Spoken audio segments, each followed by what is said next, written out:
Hey, so for today's video, I want to quickly walk you through what are the required documents you will need to apply for TUdelft's master's program as a Singapore-based or Singapore student/designer.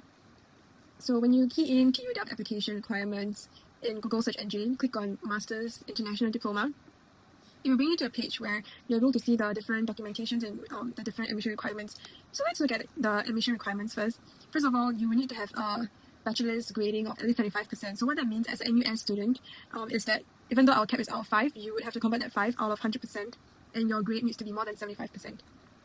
And how do you prove that this is your cap? It would be your academic transcript. So you need to get that certified with MUS, bring it down to the, I think, NUSU, or the student admission office, get them to sign on a photocopied version and submit that.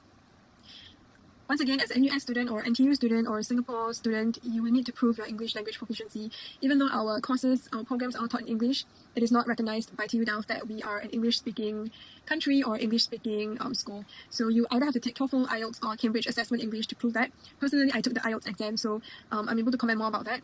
But the idea is that for TOEFL, you need to score at least 100 points with a minimum score of 22 in each section. For IELTS, you need to score 7 out of 9 and a minimum of 6.5 out of 9 for each section. For Cambridge exam, not too familiar, but C1 is 185, C2 is 185 as well. So please do your research on what each of these examinations are and which one suits you the best. Personally, I took IELTS with British Council. If you want to know more about IELTS exam, how to prepare for it, tips and tricks, I can make a video on that. So besides the transcript and English language certifications, you need to prepare a motivation letter as well. I think under the motivation letter, what they want to look for is basically your fit with the program, your fit to the program, your background, your experiences, your motivation to study in this particular course in TUdelft. So follow the instructions here, write clearly, explain yourself clearly, showcase some of your capabilities and skills and how this is fit for your program. For a CV, what they require is basically your personal information, your experience, your education, your skills, interests, and other things. I think for you to stand out as an applicant, as a design applicant actually, is that if you've participated in exhibitions or in conferences, in forums, in discussions, or even if you have papers or patents, you should put all this information in as well. Personally, what I did was I included my school, my basic education background, my additional skills in terms of like leadership position or other achievements that I had outside of design.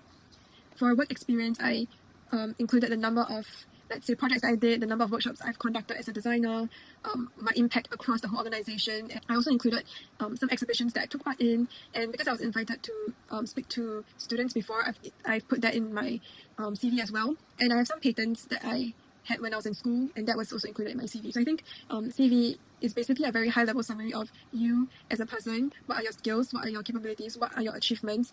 Don't feel embarrassed about your achievements. If you really want to stand out, this is the time you should talk about yourself and really focus on yourself and show them how great a designer you are and what are the brilliant achievements that you've had. Just to take note, maximum 3 pages. For proof of identity, it's essentially the passport to show that you are the nationality of the country that you claim to be. For reference letter, this is only for those who are applying for a scholarship. So for a scholarship, it ends way earlier than the regular application deadline. So for my year, scholarship ended on 1st December. However, the school general admissions application ended on 15 January the following year. So please check when is the scholarship deadline and submit this reference letter before the deadline.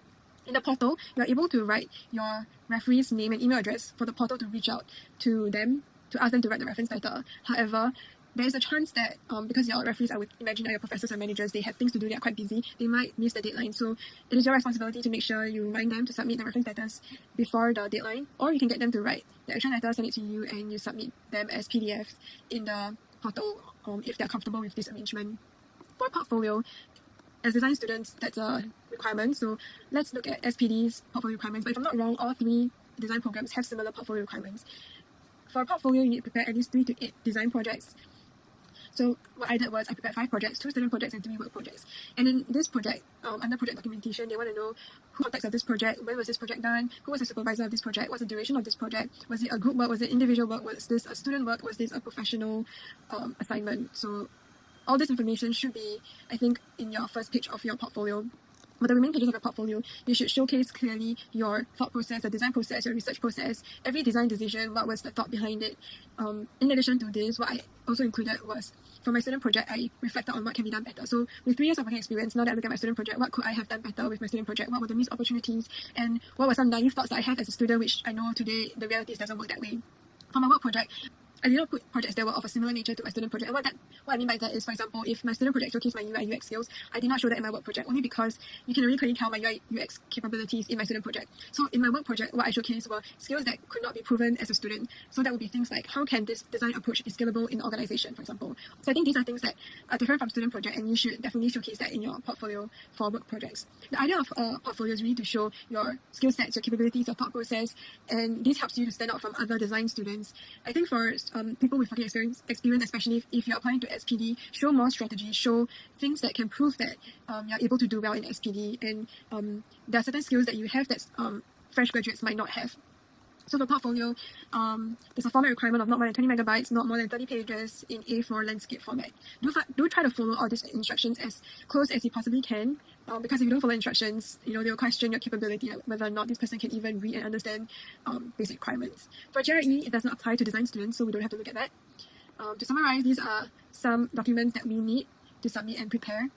For GRE, we don't have to prepare that, so we can ignore that. As a whole, in general, I think the application process can be a bit confusing and stressful. So always register in advance. Create your TUDelft account in advance. Do not wait till the deadline, then you start preparing for your account, because it takes a few days for the system to register your account and update your account. So do that in advance. And also please look out for the scholarship deadline and look at when it's due. Different scholarships have different deadline, but I think most of them will end on 1st December. So prepare your documents in advance.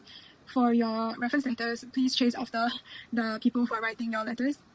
Lastly is also for you to really think about why TUDelft is asking for your CV, why they're asking for a motivation letter, why they're asking for a portfolio, what do they want to know about you through these different documents, and how can you stand out from other applicants using these documents as a means of communication with the selection committee.